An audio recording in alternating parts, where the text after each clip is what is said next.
Happy Angels Podcast! Welcome! Ayan. So guys, today nag-celebrate po tayo ng ating first month. Happy monthsary! Yay! Thank you guys sa pananatiling panonood at pakikinig sa amin. Yes, thank you so much guys for still tuning in. Naghihintay pa rin kayo ng bagong episodes. Yan. Excited pa rin kayo na makinig sa amin. Nagtatanong-tanong, wala pa bang bago? Pero yun na nga guys. Yeah. So, okay, let's start. Yeah, so you might be wondering, bakit ang title natin for today's episode ay The Unfriended Club. Yan, Okay. nakaka-excite. I will read the quote for today. You don't meet people by accident. There's always a reason, a lesson, or a blessing. Ang ganda naman. A lesson or a blessing. Oo, di ba? Bakit ba natin siya topic for today? Ako, I think kasi ito yung mga topics na, isa sa mga topics na ayaw or iniiwasan nating pag-usapan. Oo. Tama, di ba? Yan. Tama. Kasi parang, bakit ang relationships, ang mga relationships sa mga partners, ganyan, na pag-uusapan natin, very upfront tayo. Totoo. Pero, in terms of friendships, hindi tayo very vocal. Totoo. Parang, ako naisip ko lang dyan is, dalawa lang yan for me. It's either, in-unfriend ka, or, ikaw yung nang-unfriend. Oo. Diba? Anyway, diba? tama. Yun lang yun And Wala there- iba there- Diba guys? Totoo yan. Oo. Well, lalo na sa ngayon, sa panahon ngayon, kasi sobrang dali na lang na, Yeah. na Magkat-nantay sa'yo. Oo, mag-unfriend, diba? Yeah. Social media. Samantalang sa atin dati, putol SIM. Tama. O kaya, bagsak ng telepono. o kaya, delete ng number. Oo, diba? Sa contact. Two Oo. major reasons why I think Mm. na nagkakaroon ng unfriending. Okay. Diba? Probably because, or hindi natin pinag-uusapan yung unfriending na part is Yeah. because it's too hurtful. Yeah, tama. 'Di ba? Na it's a hurtful experience. And or pwede rin na may guilt ka.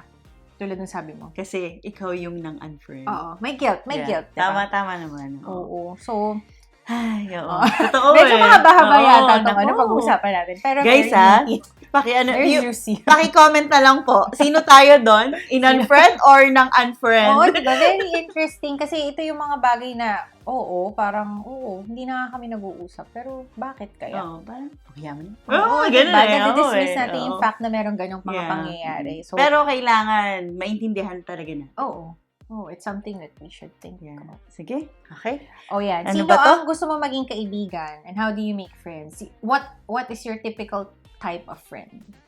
Siyempre, yung doon tayo sa meron tayong common denominator or Mm-mm. understanding. Oo. Yung talagang pag isang kita nyo pa lang, nagja-jive kayo. Common agad. interests, Yes. ganyan. Yeah.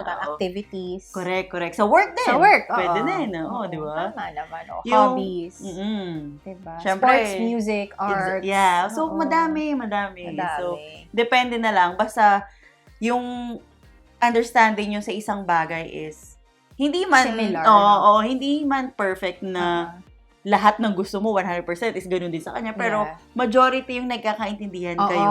oo, tama. Kasi Oo. nag-share kayo ng, ng ng mga ideas. ideas. Yeah, Mga true. fans club. Yeah. mga clan. Oo, Guys, kasi dati clans, Sino yung diba? mga clan dyan before? Tama. Oo, Oo. tama naman. And then we also have types of friends na you meet by accident. Yeah, totoo. Diba? Totoo. Serendipity nga, Yeah, sabi nila, oo. diba? Na parang hindi nyo naman inaasahan na magkakakilala kayo. Pero, parang pinagtagpo kayo ng tadhana tulad ng pag-ibig. Pero hindi tama-tama yung sinabi mo. Kunyari, pumunta ka sa isang lugar, tapos nakapila kayo. Kaya sabihin mo sa commute, di ba? Na hindi man kayo nagkikita, hindi kayo magkakilala, pero alam mo, pareho kayong pumipila dati. Di ba? Tapos hanggang sa naging mag-friends na kayo. Di ba? Oo, Di mo, tama. Very interesting, no? Very, kahit saan. Makakakita ka ng kaibigan. Even total opposites, sometimes, nagiging magkaibigan totoo. kayo. Kasi, parang you complement each other.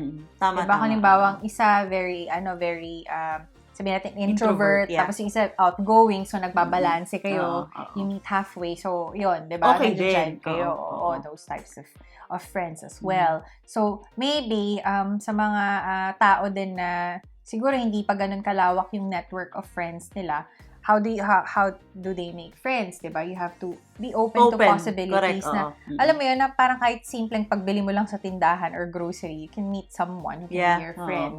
Totoo. Diba? For a long time, Correct, diba? Diba? Meron naman mga ganun eh. Tsaka sa ano din, kunyari nga, sa mga nabanggit natin, sa mga hobbies, kunyari, may gusto kang salihang club. From there, meron ka na magiging friends din talaga, di ba? Tama. Or sa travel. Alam mo, guys, may maganda kaming example dito. Kasi before, lagi tayong nagta-travel sa Philippines. Budgetan lang tayo na. Ano ba yung backpackers? Backpackers. O kaya, joiners. Yeah, meron kaming isang friend na nakakatuwa. May isang grupo kami, and then, separate silang group. Isang group din sila. Kasama namin sila sa isang travel hanggang sa naging mag-friends kami until now. And yung isa sa mga friend namin doon, tsaka doon sa kabilang group, mag-asawa na sila. Mag-asawa na sila. Yes, may kids na rin sila. Alam mo yun, so, ang galing sobrang exciting din. Sa mga ganung bagay na sa mga travels, may makikita ka rin talaga na magiging kaibigan mo hanggang ngayon. Di ba? Habang tumatagal. Yeah. Lalo na nagiging deep yung relationship ninyo.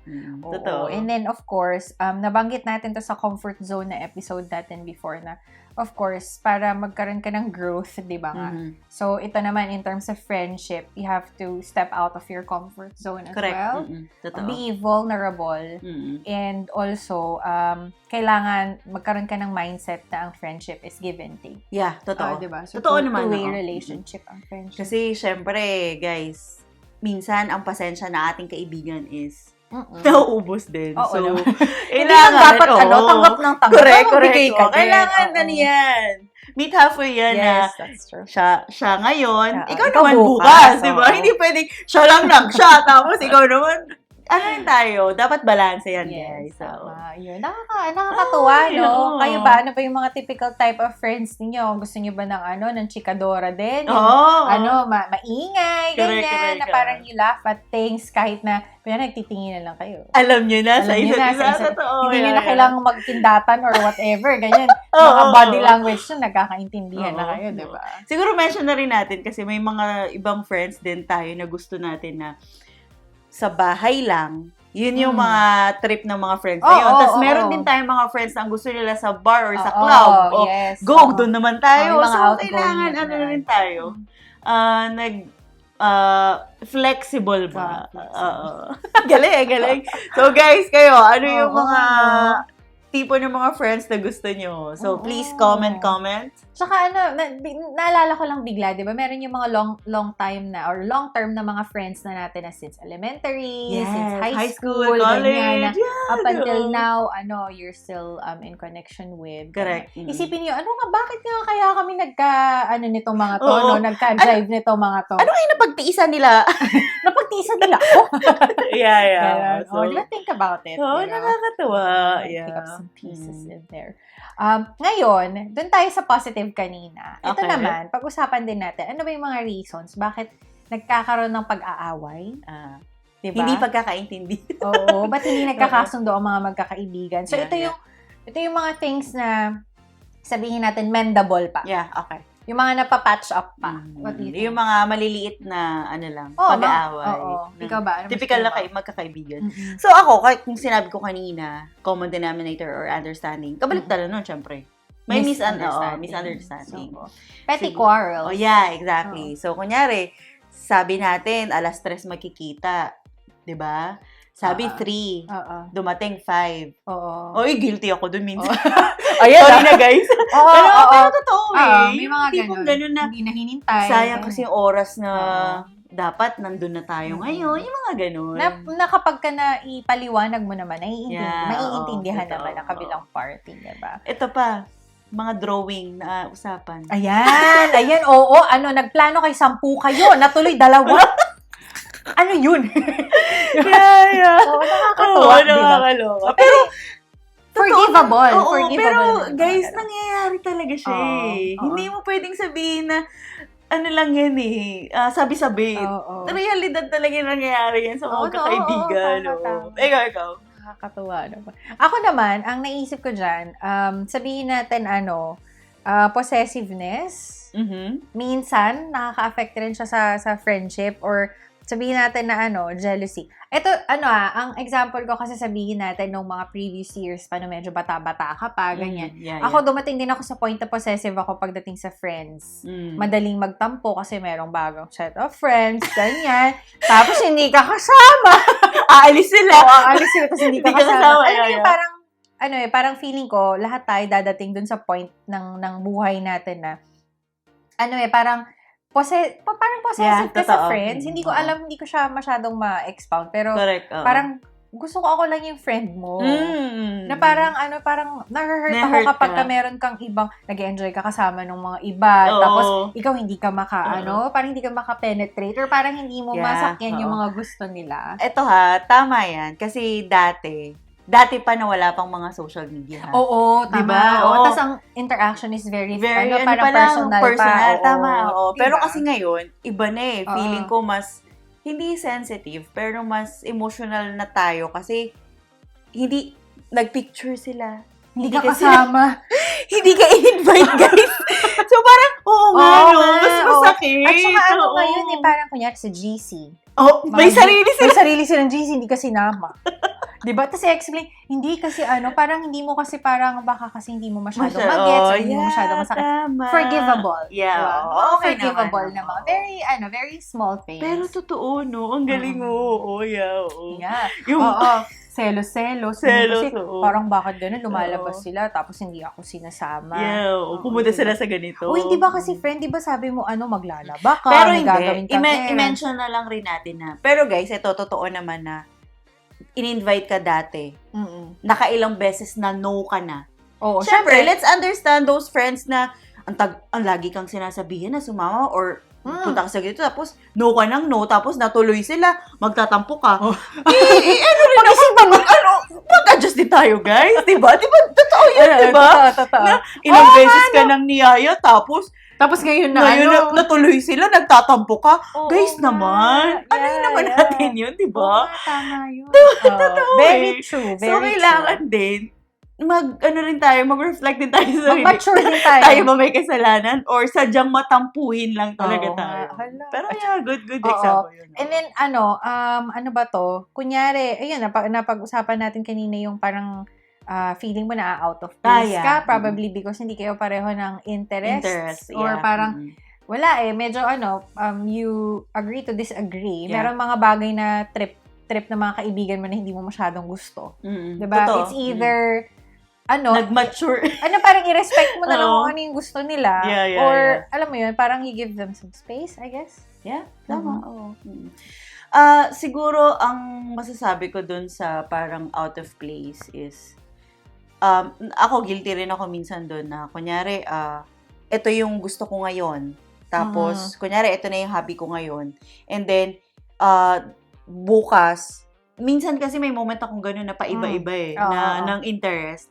Pero syempre, kunyari, yung mga friends ko doon sa parang isang interest na yun is lagi silang continuous na nagkakasama. And then feeling na ang dami na nilang napag-usapan, ang dami nilang nagawa, and then pumunta ka ulit. Diba? Tapos may mga napag-uusapan na silang hindi ka na makarelate. Yes. Right? So parang, siguro ako, sa isip ko na lang, kasi ang tagal kong hindi sumali dun. So, okay lang din. You have to also understand, diba na? Kasi, ang tagal mong nawa, hindi sila nakita. Pero diba? Parang, yung mga ganong bagay kasi, nakakapag-adjust ka rin naman. Yeah, totoo. Diba? Na parang, okay, kailangan mo lalawakan yung isip mo. Nangyayari talaga siya. Diba? Tulad ng sabi natin, possessiveness, hindi mo pwedeng parang i-contain lang yung kaibigan mo na akin ka lang, yung mga ganun. Medyo obsessive naman na tayo pagka ganun. So, ayun. And then how to fix it just in case na nagkaroon kayo ng mga ganyang mga misunderstandings. Diba? Have to stay calm. Stay calm? Calm ba kayo? Pag gano'n? Ay, ikaw talaga. Ikaw ba? Ako ha, kasi ever since, Mm. very confrontational kasi ako eh. At saka guys, siguro lahat ng mga friends ko, na nakakilala sa akin, kapag may gusto akong sabihin, kunyari sa isang sitwasyon, medyo na bad trip ako, makikita niyo yung shift ng face ko na bad trip ako agad. Same. Yeah. So, stay calm siguro, medyo, yan na, ko na siya ngayon. Na-practice ko na siya. Pero, total opposites kasi kami. Oo. Parang ako kasi, kunyari, siguro nung mga bata-bata, syempre, di ba? I mean, meron ka talaga mga outbursts na ganun. Pero ako kasi, ako yung tipo ng tao na kapag kagalit ako sa'yo, kaya ko pa rin na mag-contain ng emotions. Papalipasin ko yun and then I speak to that person. Ganyan. Hindi talaga. Oo. Dati, siguro natutunan ko na lang dahil sa atin, medyo na-adjust na, na-practice ko na siya. Pero, before meron akong narinig na isang parang kasabihan ba yun or something. Parang, don't make promises when you're happy. Don't make decisions when you're mad. So, ever since na natutunan ko yun, parang sabi ko, pati sa ganun. Hindi ako pwedeng magalit, hindi ako pwedeng magsabi ng something na hindi ko na mababalik. Yeah, oo. Ako, guilty ako talaga dati na, kunyari, merong misunderstanding o kaya medyo na-hurt ako, na medyo na lang yung ego ko. Tama na, hindi, kausapin ko to. Ngayon din. Yung pick yung galit ko, o yung pick yung galit ko. Hindi siya mag-work kapag right then and there, you say those things. Yeah, kailangan mo pa rin pag-isipan kung ano yung sasabihin mo. Kasi nga, tulad nga ng sabi nila, 'di ba, kapag nabasag na yung pinggan, hindi mo naman siya kahit na i-glue mo siya together, it won't look like the same plate. Pero eto, yun, ginagawa ko lang yun before. Sa alam kong talagang matagal ko na siyang kaibigan. Oh, yeah. Oo. Siyempre, hindi mo naman gagawin yun sa kakakilala. Ganun. Oo, matakot naman yun sa'yo. Kasi siyempre, yung alam mo, yung friend mo na pag sinabi mo to, for some time, magpapahinga lang kayo, pero friends pa rin kayo. Yun. Na parang nagkaroon lang kayo ng space, pero you still get pero together. mag-friends pa rin kayo. Hi. Be respectful and be patient. Yeah. Sa mga tao, sa paligid mo, sa mga kaibigan mo. Kasi, and be sensitive. Be sensitive. Kasi hindi naman kayo pare-pareho. Even if you have the same interests or you have common things, magkakaiba pa rin kayo ng walks of life. Totoo naman. Magkaiba pa rin kayo ng experience sa bahay, sa trabaho, ganyan. So, yeah. Tsaka, siguro i-mention na rin natin yan na, for example, nakita natin si friend natin na bad trip siya that moment, tas meron siya may nasabing hindi natin nagustuhan. Malay natin, guys, that very moment may pinagdadaanan pala siya. Yeah. Tama, diba? tama. Mamaya, meron palang on the way papunta sa office or kung saan man na magkikita kayo, meron siyang hindi magandang hindi magandang pakiramdam. So, let's be sensitive. So, listen and communicate. Yeah. Apologize. Yeah. Ito yung kailangan natin laging i-practice, yung magsabi ng sorry. Sorry, ang hirap. Ako personally, hindi ko alam kasi feeling ko dahil Virgo ko. Sinisira naman sa zodiac pero hirap ako minsan na mag-sorry at mag-admit ng fault. I know. Ay, grabe ako medyo wala. Hindi yung parang ang hirap mag-verbalize na, I'm so sorry kasi ito yung kasalanan ko. I think medyo na parang na-overlook ko lang yung ganito or parang sabihin natin na masyado ako nag-snap at you, ganyan. So, I think communication diba, is very important. Or siguro din, for me minsan ang hirap natin magsabi ng sorry kasi pag nag-sorry tayo, matatamaan yung ego natin. Or bababa kasi, parang meron tayo, human, parang sabihin na natin, matag dito, parang, pag sinagsabi kasi tayo ng sorry, feeling mo, ikaw kaagad yung may kasalanan. Yeah, exactly. Diba? Tama. Oo. Diba? Human nature, pag sabi mong sorry, ikaw kaagad ang nag-admit ng fault, which is not always the case. Oo. Tapos may mga friend pa na, diba, sabi ko sa'yo. Oo, mga gatong. Oo nga pala, guys, keep it private. Yeah. Totoo naman. Keep the issue private. Hindi mo kailangan mag-post sa social media para lang makakuha ka ng simpatsya ng mga tao. Kasi the issue is between you and your friend. Hindi, alam mo, parang wag ka nang maghatak ng mga ng mga mangsusulo-sulo sa'yo, diba? Kasi at the end of the day, sino bang affected? Kayong dalawa lang din naman, or diba? kung sino man yung mga friend na yun. Diba? Correct. So just keep it private. Hindi mo kailangan ipagsigawan sa lahat kung ano yung naging,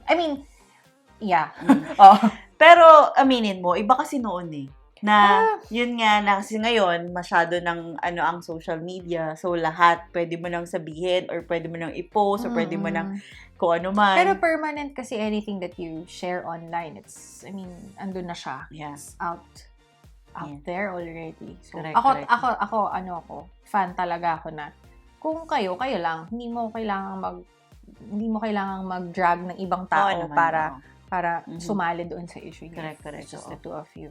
Or siguro, sabihin na lang rin natin na meron ka kasing specific na tao or friend na gusto mo siya lang yung sasabihan. Yeah. Right? Diba? Yeah. So, yun.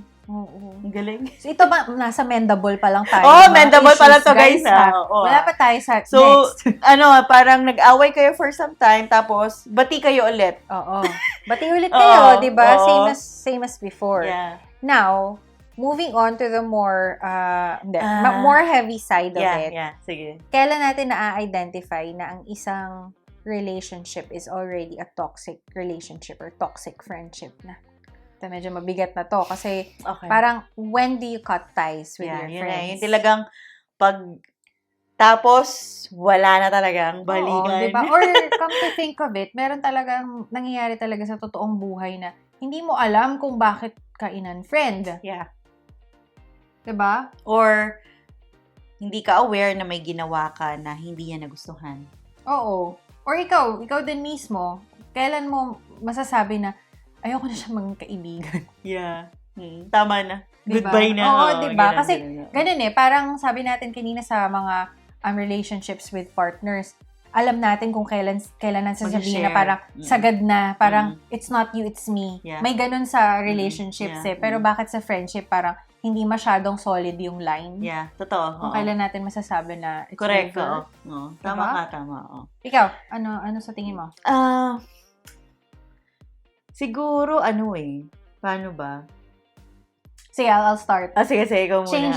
Changes in priorities. Oo. Correct. Tama, Changes in priorities, you have different views of your future. Correct. Magkaiba na kayo ng vision. Yeah. Magkaiba na kayo ng gustong patutunguhan. Okay, tama. Pwede. Diba, pwedeng ikaw very forward yung thinking mo siya, medyo backwards pa din. Okay. Yung parang gusto lang magstay sa... or gusto niya stagnant. Ikaw gusto mo mag-try pa Gusto mo pang mag-risk Yeah. Tapos, this person is holding you back to chase your dreams. It could be that. Pwede. Diba? Yeah. Diba? Galing. Oo. May naisip na ako. Ano? Toxic relationships. Yeah, how do you say na it's a toxic relationship? Siguro, best example siguro is, parang, hindi ka komportable nang makita yung mga, kunyari, paano ba? May usapan kayong magkikita kayo. And then, it feels like you're dragging yourself just to see that friend.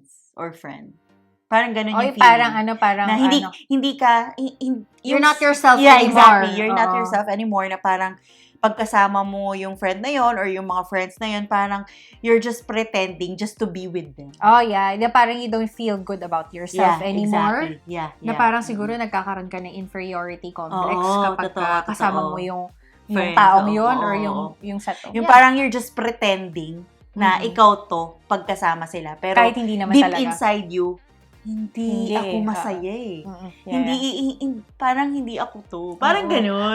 Pagka yung anxious ka na makita yung kaibigan mo. Bakit, di ba? Which is dapat friend. Hindi. Masaya diba? dapat. Parang, it's gonna be a fun day. Ganyan. Excited ka dapat. Pero parang, shucks, makikipagkita ako sa kanya. Parang, ano bang isusuot ko? Ano bang gagamitin ko? Yung mga ganyan. Ano bang sasabihin ko? Mag-outline ka ng sasabihin. Correct, parang hindi maganda iisipin mo yun pa kung anong sasabihin mo. Parang hindi dapat It's already diba? a toxic relationship. So, yun. Yeah. Of course, kapag meron kayong mga unresolved issues, okay. I think, lies, yeah. rumors, chismis, backstabbing. Backstabbing! Yeah. Totoo. Isa yan sa mga ayoko, di ba yung napag-usapan natin during brainstorming. Siyempre, kailangan natin brainstorm for the content. Marami tayong ganyang example. Siguro ako share ko sige, go. Na, syempre, sa mga nakaraang pangyayari, parang, ikaw naman, nagsishare ka lang kasi alam mo ang friend mo siya. You're just sharing your achievements or may nakuha or may nabili ka or something like that. Ikaw, syempre, alam mong friend mo siya, sinabihan mo siya, very excited ka, very happy ka. Ang expect mo is, that friend will be happy din. For you. For you kasi mag-friends kayo eh. Guys, hindi. Oo eh. Ang naramdaman is, nagyayabang ka, o kaya, pabida ka or pasikat ka.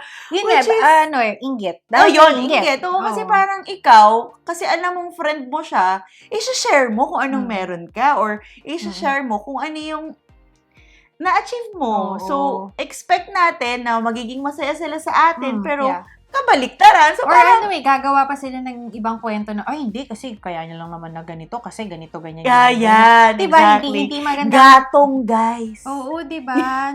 na parang instead na i-appreciate nila, i-uplift nila yung spirit mo, mag-rejoice sila kasama mo, hindi.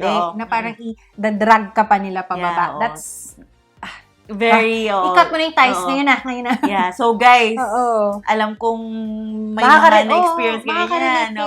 Kasi, mahirap yun parang, yun nga, parang para sa'yo, you're just sharing kung ano may achievement na yun, pero para sa kanila, iba pala yung dating. Ang hirap Magugulat ka na lang na ganun pala yung pagtingin nila sa'yo. So, ako, naniniwala naman ako na ang friends, dapat maging masaya sila for you if you achieve something. Or if you've overcome something. Yeah, totoo. Magiging masaya sila para sa'yo. Pero, hindi yung titingnan ka na, yabang naman ito. Oo, bakit? Bakit in the first place? Parang ganun, bakit, diba? In the first place? Pero makakakita ka talaga ng mga taong ganun. Pero, good thing siguro na naranasan natin yun before. Oo. Because now, we know kung kailan ka mag-share at hindi. Oo. Right? Tama yan. Tama. At kung kanino. Sino yung mga friends na pag-sharean mo. Diyan mo makikilala kung sino talaga yung mga tunay mo kaibigan. Totoo. Diba? Kasi parang, ang lagi kong iniisip, Jel, na if your friend is like achieving this, having this, or everything na talagang maganda yung kinapupuntahan ng kaibigan mo, let's clap for now. Diba? I-support natin yung friend natin. Kasi darating din naman yung oras mo Time diba? kasi nila ngayon na meron silang achievements. Mag-shine. Yeah. Clap tayo, guys. Hindi yung sisiraan natin.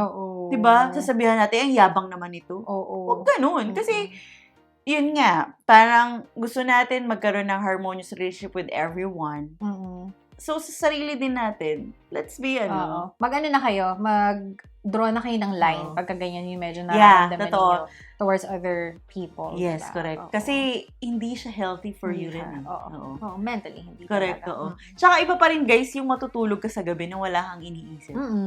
Diba? Yung maayos yung tulog mo sa gabi na, sana masarap ang ulam. Yan, hindi mo, ay nako. Diba? Yung mga ganun tama. Ano pa ba? Bullying? Manipulation?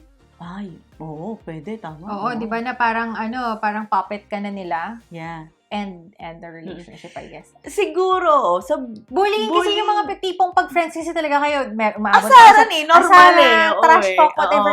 That's fine. Pero okay, yung tipong yun, mapapahamak ka na. Or sabihin natin na parang physically abused ka pwede. ng mga kaibigan. Hindi, tama ba yun? Parang batok-batok, mga ganyan, o kaya parang, hindi, pero mga ganun pero I mean, yung tipong talagang ka na, parang dehadong-dehado ka na. Pag-isipan mo na, i-cut mo na yung ties mo with hindi those na yung tama, guys. Kasi hindi na tama yun. Especially if, meron din yung mga umaabot sa point na, napipressure ka kahit naman hindi mo dapat gawin. Yeah, tama. Gagawin mo dahil lang naudyukan ka. Peer pressure talaga no? Peer pressure. Correct. Diba? Parang, nagiging harmful na siya sa'yo. Yeah. Diba? Tama. Hindi natin naiisip yun, pero nangyayari yun, guys. Nangyayari siguro siya. hindi mo lang napapansin na ginagawa sa'yo yun ng kaibigan mo, but think about it. Nangyayari yun. Nangyayari talaga siya. Reality. Yeah. Reality. Totoo. Diba? Para rin sa'yo yan. Correct. Ay, nako. So, yun guys, medyo mag-reflect na tayo, ha? It's time. Ba? Ito ba is yung mga... Tama pa ba ito pupuntahan? Tama yung mga kaibigan na meron tayo na safe pa ba? I mean, kasi it's something na dahil nga nangyayari siya na continuous lang. So, yun na nga. Sa mga napag-usapan natin, marirealize mo rin siguro, ako sa akin na to, or para sa inyo rin guys, na kaya siguro talaga tayo ina-unfriend ng mga tao is Mm-mm. because tayo yung best example na toxic para sa kanila. Mm. Right? But think about it na at times, 'di ba sabi natin kanina, there might be there are two types of the unfriending zone. Yes. 'Di ba na either ikaw yung na-unfriend or ikaw yung na-unfriend. So think about it. We might be or kayo din, posibleng kayo rin yung reason kung bakit nagkaroon ng unfriending, 'di ba? Na-unfriend kayo dahil what? Toxic kayo doon sa friendship ninyo. Bully tayo. Oo. Ikaw yung nag-hold back doon sa friend mo. 'Di ba? Hindi lang din parang kasi ang automatic na ay in-unfriend ka. Kasalanan niya na parang iisipin mo, hindi, kasalanan niya yun. Bakit niya ako na-unfriend or whatever? Masyadong defensive tayo. Exactly. Pero think about it. Bakit kaya niya in-unfriend? Oo, bakit? Posibleng, oo nga, no, toxic pala ako dun sa friendship namin. I think meron akong nagawa na para sa akin okay lang, pero sa kanya big deal yun. Oo, or parang, hindi na ba siya, siguro hindi siya naging comfortable sa akin. Yeah. Siguro nagpe-pretend na lang siya to be someone. Yeah, totoo. Kasi hindi siya, parang just to keep up with me. Parang correct. Or ano ba, na manipulate ko ba siya at some point? Diba? Think about it. Yun totoo mapapaisip ka rin na may kasalanan talaga tayo. Oo, kasi tulad ng sabi natin, give and take relationship ang friendship. So, baka ikaw tanggap ka lang ng tanggap. Correct. Siya bigay siya ng bigay na sa kanya. Todo na pala yung effort niya. Pero ikaw sige, parang ano ka lang, receive ka lang ng receive. So, mapapaisip ka rin talaga. Compared sa relationship mo with partners, diba? Ikaw alam mo yung criteria for judging mo. Nang parang, hindi na nag-work. Parang, it's not you, it's me. Tulad nung sabi natin, diba? Pero, dapat sa friendship, meron din. Oo. Tama, dapat sa friendship, meron din ganun. Oo. Lahat dapat. Oo, diba? Lahat, parang, para mas maging fair. Totoo naman. Wag tayong mataas masyado ang tingin sa sarili. Oo. Kailangan mag-reflect din tayo. Ano bang nagawa kong kasalanan? Oo. And how ano bang nasabi ko? Mendable ba to? Hindi na. Cut ties na talaga. Yun Kaya marami ka ring iisipin talaga ng mga rason. Hindi isa lang. Naman. Dapat hindi one-sided lang. Tama. Yeah. How do we cope with these cutting ties? Ako cope is siguro tanggapin na lang. Oo It's okay to be sad about things. It's okay na mag-go through ka doon sa process na galit ka. Kailangan mong alam mo yun, ilabas yung yung frustration mo kung bakit nag-end yung friendship ninyo. Okay lang yun. Acceptable yun. Yun, oo. Kasi parang mamaya kakaisip mo, magkasakit ka. Oo. Di ba? Hindi rin parang para sa sarili mo naman na alam mo naman binigay mo lahat dun sa friends. At least hindi ka magre-regret, Hindi ka walang no regrets talaga na naging mabait ka naman sa tingin mo. Oo, sa tingin diba? mo. Sa tingin mo. So, yun. Take the time na, halimbawa, nag-ending friendship ninyo, take the time na mag-reflect. Yeah. Take care of yourself. Para at least, pagka nagkaroon ka ulit ng bagong set of friends, alam mo na sa susunod. Correct, oo. Diba? And then, also be open to meeting new people kasi, tulad ng sabi natin, syempre, kapag umaalis yung ibang tao, meron at meron babalik. Totoo naman yan. Balik tayo dun sa quote natin, di ba?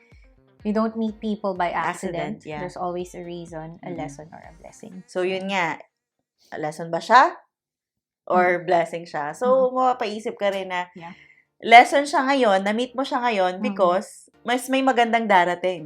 Hindi mo nagagawin yung mga pagkakamali sa mga bagong friends mo. Diba? So, in summary, the importance of friendships para sa atin, especially dahil adults na tayo, friendships are there para maging stress reliever. Yeah, totoo. To keep you mentally fit. Yeah, totoo. Siguro mention na rin natin, guys, na syempre, meron din tayong mga moment na hindi tayo comfortable mag-share sa families natin. So, we will find the friend na komportable tayong sabihin sa kanya lahat. Exactly. Right? No? And then, at the same time, dahil nga, syempre, kapag kasama mo yung mga friends mo na for keeps, yan. you have happy hormones. So, syempre, physically, you're healthy, Yeah. ganyan, Mhm. tawa lang kayo ng Tawa. tawa. Oo, Di ba exercise yung heart mo? Totoo. Alam mo yung diba? parang kahit simpleng bagay, pero para sa inyo eh. big deal, tapos tatawa lang kayo ng Oo. tatawa. And then, at the same time, you create meaningful social connections. Yeah, totoo. Ganyan, to, parang ang saya, no? Mm-hmm. Yeah. Galing. So, spend some time to always thank the people around you who choose to stick with you. Yeah, totoo. Oo. Diba? Sabihin mo, aminin mo, hindi naman tayo perfect na friend, pero meron talagang nandyan para sa'yo. Para sa'yo. Forever and ever. Yeah, correct. Just, sign na to para mag-message or call, video call. Your friend.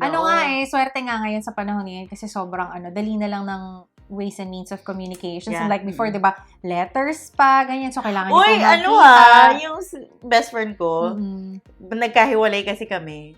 Dumating kami sa point na nagsusulatan kami. Oo. Yeah, diba? Kasi very special yung mga ganong moments diba? Kasi kung gusto nyo pa rin magkaroon ng communication sa isa't isa, gagawa kayo ng paraan. Just to keep the relationship talaga. Saya. Yeah, so thank you sa lahat ng mga tao na andyan pa din, di ba? No matter what. Kahit na hindi kayo magkausap parate. Alam mo yung tipong, for sure, alam niyo yung ganong pakiramdam na kahit na years kayong hindi nakita. Magkasama. Pagka nakita kayo ulit, parang kahapon lang yung last. Totoo. Yeah. Parang walang nagbago. Yung parang, tapos kunyari yung mga friends mo yun na ang hilig nyong mag-recall ng mga nangyari dati. Tapos tatawa lang kayo ng tatawa. Very special moments. Ang happy. Yeah. Ay, nako. So, think about also sa yung mga tao na dumaan sa buhay ninyo. Yeah. Ano naging role nila sa buhay ninyo? Bakit kaya sila dumaan? So, guys, reflection na ito. Reflection. Lesson ba yon or blessing ba sila? Oo. Mapapaisip ka di ba? Oo. So, two things also. Alam mo ako, share ko lang. Sa mga naging experience natin. Siyempre, may experience na rin man tayong na-unfriend tayo sa pangyayari sa buhay. Lang siguro, ako, siguro kung nagawa to sa akin before or 10 years ago, diba nasabi ko nga sa'yo, confrontational ako So, na-unfriend ako ngayon at ginawa mo to sa akin 10 years ago, ko siya? Ko-confront kita. Kahit anong mangyari, hahanapin kita at tatanungin ko sa'yo bakit mo ako in-unfriend or anong reason. Pero dahil ngayon, medyo iba na ang natin. Nag-mature na tayo, guys. Parang let go na lang. Tanggapin na lang. Kasi hindi mo kasi makokontrol yung mga bagay-bagay sa paligid. And kung ako is mag-ano ko doon, magsistick ako sa fact na nawala yung pagkakaibigan na yun. Parang baka ma-stress lang ako or magkasakit ako, kakaisip kung bakit. Wala ganun talaga Choose your battles. Your battles kung sa tingin, kung pareho naman kayo na sa tingin nyo, worth it naman na ipaglaban yung friendship ninyo. Totoo. Gagawa kayo pareho ng paraan. Pero if... Tsaka, sa sarili mo, alam mo na lahat naman binigay mo. Or lahat naman, nag-effort ka para to keep yung friendship na yun. Pero siya, ayaw niya na. Wala kang magagawa. Diba? Parang let go na lang talaga. Ako, ang masasabi ko sa mga tao na siguro nang-unfriend sa akin. Or yung mga sabihin natin ng mga nasaktan ka before, yung mga sabihin natin na I chose to cut ties with them. Thank you personally from the bottom of my heart.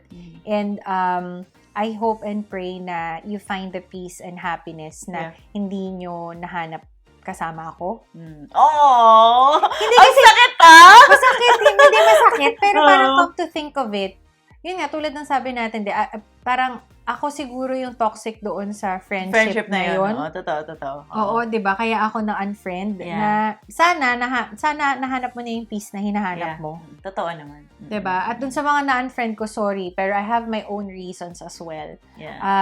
I'm happy now.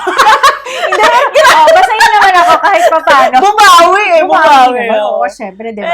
Tama so, kayo. At sa mga friends natin ngayon, of course, ang mga masasabi na lang natin siguro, yun nga, tulad ng sabi natin kanina, thank you for still sticking with us.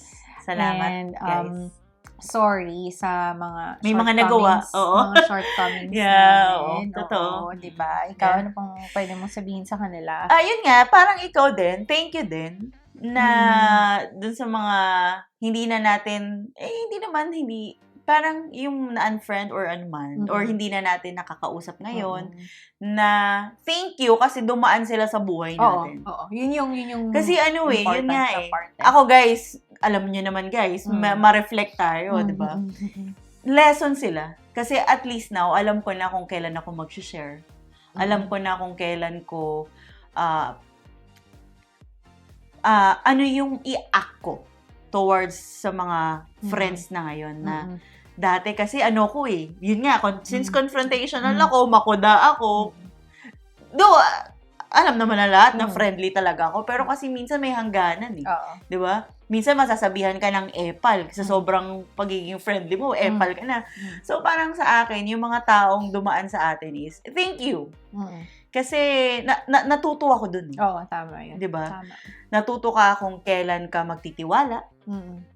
Natuto na rin ako kung kailan ako mag-share at hindi. So, yun. Thank you guys. Or thank you sa inyong lahat. Kasi marami akong na-realize at natutunan na may ibabaon or gagawin ko siya sa future na magiging friends ko. Or pagbubutihan ko pa yung sarili ko. Para lang natin yung mga friends na kasama pa rin natin. Correct. We love you guys. Yeah, guys, very fruitful ng ating ng ating episode topic natin ngayon. Yeah. So, di ba nga, the Unfriended Club. Yeah. So yung no mga matter where you are, di ba? Kasama ka ba sa club na to? Correct. So guys kung sakali mang na-experience niya siya, tapos medyo na-hurt tayo, o kaya medyo na-challenge ang ating sarili dahil sa pagkawala ng friendship na yon. Share it with us. Yes. Gusto namin marinig yan. Nag-iipon na tayo ng mga mga letters. Nakaka-excite. Diba? So, again, guys, so think about it. Yeah. A lesson or a blessing ang ating mga kaibigan. Saan nga ba sa dalawang? Sa dalawa. Oh. Yes. So, thank you so much, guys, for tuning in. Yes. So, in case you have any comments or suggestions, just email us. Yes. happyangelsatwork@gmail.com. Yes. And please, just like, follow, subscribe, and share na din to your friends and families. Yeah. Thank you so much. Yeah. Until next time. Thank you, guys. Bye-bye.